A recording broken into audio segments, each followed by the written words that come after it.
Welcome to the UK Travel Planning Podcast. Your host is the founder of the UK Travel Planning website, Tracy Collins. In this podcast, Tracy shares destination guides, travel tips, and itinerary ideas, as well as interviews with a variety of guests who share their knowledge and experience of UK travel to help you plan your perfect UK vacation. Join us as we explore the UK from cosmopolitan cities to quaint villages, from historic castles to beautiful islands, and from the picturesque countryside to seaside towns.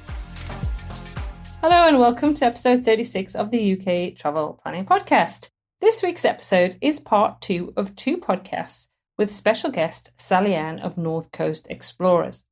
Part 1 was released last week, which was podcast episode 35. And in that episode, Sally Ann and I chatted about one of my favourite parts of the world and where Sally Ann and husband Robert call home, the far north of Scotland. If you haven't yet listened to that podcast, I would highly recommend doing that now to hear what this spectacular area of Scotland has to offer visitors.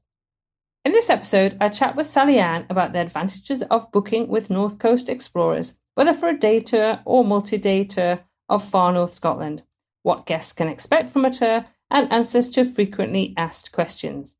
Without further ado, let's catch up with Sally Ann. So yes, I'm Sally Ann. You might have heard the last podcast, but if not, then let me introduce myself. My husband and Robert, we run a small private tour company up in the far north of Scotland, and we cover the area basically from Inverness north on the mainland of Scotland. So not the islands, just the mainland. And we've been doing that for the last 3 or 4 years. Absolutely. And obviously, if people haven't listened to last week's episode, they need to pop back and listen to it and listen to all about why they need to visit that beautiful part of Scotland. So obviously, your company is called North Coast Explorers. Obviously, they can find you online, and we'll put links in the show notes to your website. So what can people expect if they book with your company? What is it what's special about what you offer? Right. Oh, that's $1 million question, isn't it? Can I just say a fantastic time? I think that would be great. Yeah, absolutely. Yeah, well, we really do hope you have a fantastic time. I think most of our guests do. But more than that, I think, first of all, you get peace of mind. If you've listened to the other podcast, what you'll have learned is that the area we cover is quite vast.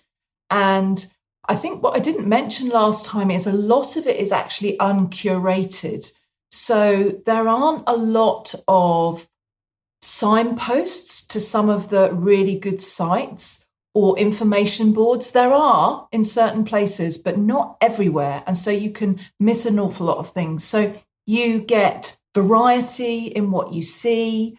You get peace of mind in not having to worry about driving the single track roads or where the facilities are, or, trying to find your hotel possibly down a single track road or whatever it is. You can sit back, relax, and we'll look after you. And along the way, you'll get I think is a really good insight, a really good feeling for what the North Highlands is about. I think the thing is, if you come up under your own steam and just sort of drive around, you can miss an awful lot. And what we always say about having a private tour guide is that you're going to learn and experience so much more. I think we had a guest a couple of years ago, and they had basically toured the route themselves, but they took a day tour with us up in the far north corner. And they said, oh, my goodness, we have just learnt so much today. We wish we could have had you sort of elsewhere on the tour, which was really nice to know. But yeah, I think that sort of sums it up. I think what you gain from us is the experience. If you just go under your own steam, it will be possibly just a drive. You might just see some of the key sites. But with us, you'll get a really good feeling for the history of the area, but also sort of current affairs. We have a lot of conversations with people about the current affairs of Scotland and, the culture of people in the far north. So yeah, it's a very rounded experience. It's definitely a way to go deeper and experience a place more, isn't it? When you have the opportunity to go with. Yeah, absolutely. I've also listened to some of the podcasts, and I've listened to Victoria and John, which is great, fabulous to hear other people passionate about their areas. And I think we all say the same thing. And, we're the people with our feet on the ground, and we really do know the secret places to go, the people to see, and how to get the best out of the area. I think that's it, really. And for us, especially up here, because the area is so vast and there are so many open spaces, it would be easy to miss a lot of things. But and I think we're quite personable too. Yes, definitely. I'm looking forward to meeting Robert as well, actually, I have to say. Do you both go out on the tours together, or does Robert do the tours, and how does it work? Yeah, so we're a husband and wife partnership, Robert and myself. I have to say you're listening to my dulcet tones now, but it's actually my husband, Robert, that does the guided tours and the driving. He is fantastic. I'm not biased, I promise. He's really interesting. Guests say he's very entertaining. He's very considerate. He's incredibly knowledgeable. I can't tell you how much he reads and researches and just loves what he does. So yeah, Robert does the actual guiding. So when you're out on tour, you'll be with him and he'll look after you. In terms of a lot of the other parts of the business and the contact you'll have, it would be with me. So I sort of run the admin side, and deal with the initial inquiries, and I sort out the toing and froing, really, and all the details to do with the tour. So we're very much a team, I think, and that seems to work well. And do the podcast, of course, Sally-Ann. Well, yeah, yes, the marketing side of it and the chit chat. I can talk as well as my husband, so it's fine. The nice thing, actually, and it happened several times last year, is if the tour comes to the far northeast area, the area we know as Caithness, then I do try and go out and meet the guests and spend a few hours with you as well, so that. And most people appreciate that because they've dealt with me, via email or over the phone. So that's really good as well. That's nice to put a face to the voice. It's always good. Absolutely. So would you like to talk us through some of the tours that you have? The way we work is we don't sort of market and sell standard tours as such. We really want to make the tour work for the guest, for you. So the way we do it is most of our tours are multiple day tours, anything really from 4 days up. We do some single day tours. So we'll do a single day tour of Caithness, that's the area in the very far northeast. Or there's a single day tour that we can do sort of inland a bit, which works really well for people that are doing a tour but want a completely different day. So we'll do that. But most are multiple day tours. And so the way it works, if somebody inquires, sometimes they know exactly how much time they've got for that tour. Sometimes they don't, actually. And so a conversation really helps. But they might come and say, we've got 5, 6, 7 days. We'd like to do a tour. What can we do? We've got some tours on our website, we've given them names. Yeah. So a Grand Explorer tour and a history tour and one thing and another. But the idea really is to give people an idea of what can be done during those timeframes and the routes that can be covered. So when someone inquires, if you know how long you've got, great. But what we like to do is try and have a conversation with you if possible. We know it's not always possible because of time differences, etc., and we're happy to deal over email as well. But our preference is to have a conversation and really talk to you and understand what are the things that get you excited or you interested in. Some people are really interested in history.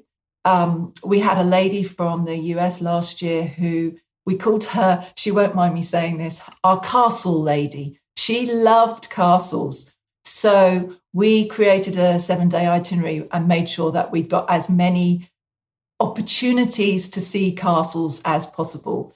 For some people, it's wildlife or just the scenery. And of course, for a lot of people who don't really have anything specific to say, they just say, well, no, we want a good overall view of what the area has to offer. But once we've got all that information, we can discuss with them the route and we can put an itinerary together. So that's sort of our starting point, is to understand what people would like from their tour. The other important thing for us to understand, and this is quite relevant up here, is we do ask people about mobility, because our tours aren't standard.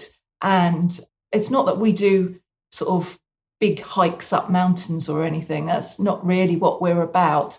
But clearly, it's really important to people. For some, it doesn't matter at all. And for some, it really does matter. But it doesn't matter to us because we can make the tour work. So if people are not so mobile, then we'll pull back on the walks and we make sure we have lots of sights and views. And the other thing we have as well, which is actually useful for everybody, is we've got a thing called the Sky Explorer. And Tracy, if you get up here, you're going to have to see it because people love it. It's actually a drone with some goggles.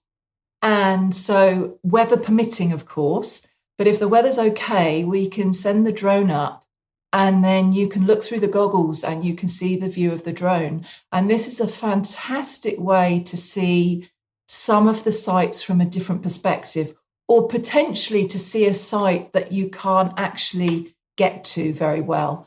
And people love it. They absolutely love it. So yeah, that's great too. Yeah, definitely. Yeah, you know what? I'll be up. I will be up there. You do realise that, don't you? You're saying all this, I'm like, yes, okay. I'll be getting the Caledonian steamer up to Inverness. And I was going to also ask, just think of a few questions. Is like the maximum group size that you take, and obviously you don't mix groups. It's a private group. And just also about ages. I guess those three things would be good to kind of cover. Yeah, they're all really important. And I realise that when you're listening to this, they are exactly the sort of questions you have. Let me start by talking about number of people. We use a luxury 4x4 as transport. So our recommendation is that we prefer not to have more than 4 people on a multiple day tour. That means that everybody's got plenty of space. There's space for luggage. And it basically makes everybody comfortable. So that could be a group of 4 people that know each other, maybe 2 couples traveling together, or I say a family. I'll come back to that in a moment. But we also do tours for single people, quite a lot of single people we've had, and including single ladies who love it, or just a couple, who are traveling or a special occasion or whatever. So yeah, up to 4 people. We can do 5 on a single day tour, but really we prefer not to on a multiple day tour because it just makes it far too cramped. Yes. So that's the number of people. In terms of ages, this is important for us. We don't take children younger than 15 on our tours. And that is basically for health and safety reasons. Because a lot of the places we go are uncurated, we do health and safety risks on everything that we do and everywhere we go. But there are some things for which we just feel it's not suitable. So for us, then, people have to be 15 or over in terms of age. Okay, yeah, that's good to know. So if people want to book a tour with you, obviously I'm going to link your website in the show notes so people can get in touch with you. But if you just want to quickly go through that, I think that would be useful, Sally-Ann. Yes, the website is the best way to do it, to be honest. We've got a contact us page on there, and there's an inquiry form that you just fill in and it lands in our email inbox. It's also got our email address on there and also our phone number. So we take inquiries or questions in any way you want. We are on social media, so we do have Facebook and Instagram. But yeah, in terms of direct contact via the website is probably the best place. Okay, that's great. And I'm happy to link to that as well. And if people could mention that they heard about you via the podcast or the Facebook group or on their website, that would be also great. Awesome for us as well. Yeah, absolutely. We love to hear how people find us. So no, it's really important for us too. Quite. Absolutely, absolutely. So obviously we talked about where you pick people up for the tour. So do you drop them off at the same place? That's all? Yeah. Or can you drop them off at a different place if they wanted to? Or do they generally want to be dropped off at the same place? Yeah, we can, and we do drop people off at different places. If their onward travel plans sort of dictate that, then yes, we can be flexible, absolutely. And we work to what makes sense for everybody concerned. We try and be flexible, and we try and be as helpful as we can be. So yes, it's just that I think most people tend to use Inverness as a hub, and that tends to work, to be honest. But we have dropped people slightly further south. It just depends. Okay. And regarding accommodation, which I think is quite an important thing to mention, we're a very small company, so we're not an agent as such. We're not just a tour company, but we are a tour company. So the way we work with accommodation is we don't book the accommodation for our guests. We recognise that is required, however.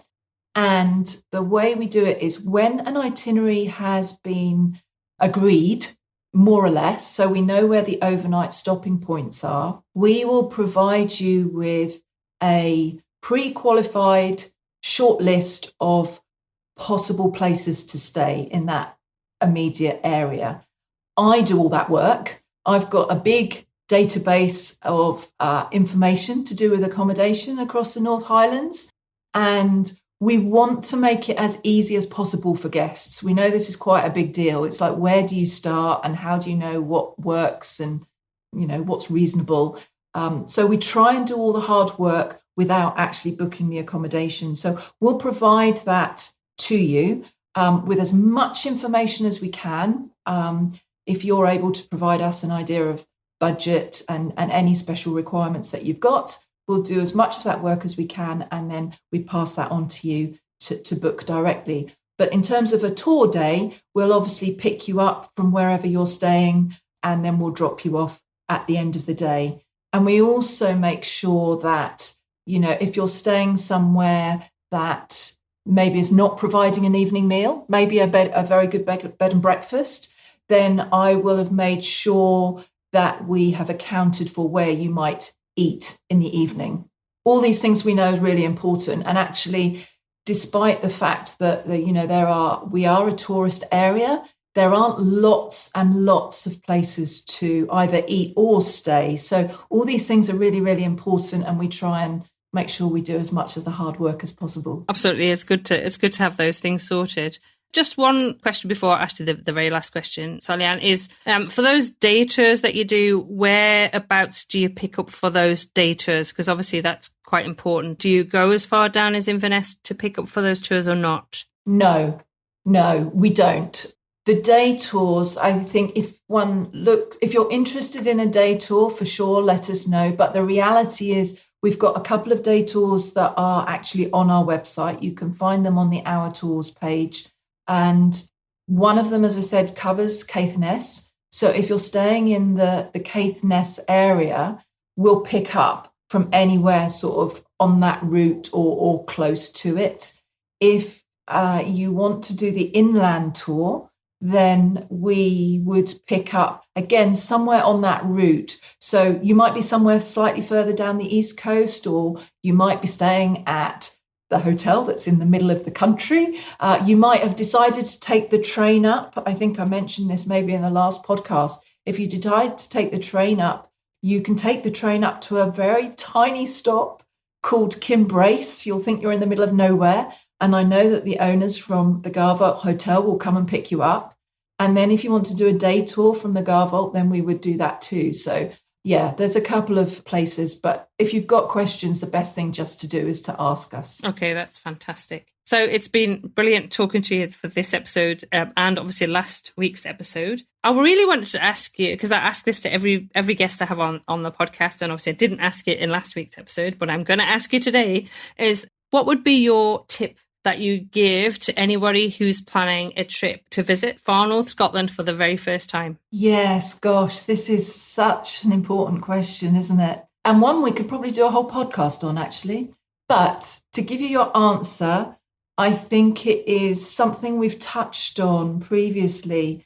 and it's to give yourself time. Really don't try and do too much, or unless you've got the opportunity to return. Really do. You want to be able to experience the area, to really go home and think, yeah, that was worthwhile. So really it's just about thinking about how long you've got to give. And obviously, if you can incorporate a private tour into that time and really make the most of it, then I think you won't go home disappointed, for sure. Absolutely. That's brilliant. Thank you so much, Sally, for coming on for this episode and last week's episodes. And I know that we're going to be doing some more episodes, because you've just talking about more tips for visiting far north Scotland, and there's far more we can talk about for that beautiful part of the world. That's for sure. Absolutely. Yeah. So thanks so much. I look forward to it. It's really exciting. And we look forward to speaking to you again soon, I hope. Well, you definitely will. Thanks so much, Sally. Thanks again to Sally Ann for coming on the podcast to talk about far north Scotland and North Coast Explorers. Links to book a tour with Robert and Sally Ann can be found in the show notes for this episode at uktravelplanning/episode 36. I highly recommend getting in touch with them and booking a tour.